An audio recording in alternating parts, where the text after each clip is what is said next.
Actorka caanka Idris Elba ayaa wuxuu sheegay in uu soo wajahay cudurka coronavirus.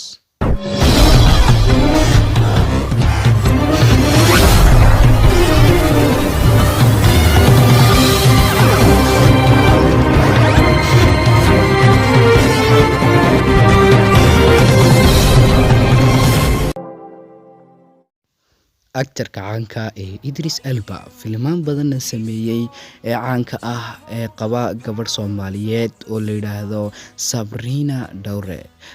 Sidoo kale waa actor filmaantiisa ugu dambeeyay ka mid yihiin Fast and Furious 9 filmaan badan oo kala duwan sameeyay oo ka tirsan actorada ugu caansan dhinaca Hollywoodka. haddaba toddobaadadan u dambeeyay actorkan ayaa wuxuu soo dhigay video social media uu kaga hadlayo in laga helay cudurka coronavirus ama COVID-19. wuxuu sheegay actorkan in uu iska soo baaray uu positive noqday balse laakiin uu iska helin calaamadihii lagu yaqaan coronavirus. So look, this morning I got some test results back for coronavirus. sidoo kale wuxuu sheegay in xaaskiisa aan la soo baarin oo ay tahay balse xaaskiisa waxa looga shakiyay in uu hayo cudurka coronavirus sababtoo markay garab fadhido mana sameynayso wax difaaca ama ka hortaga. sidoo kale wajigeedana waxaa ka muuqata murugo aad weyn.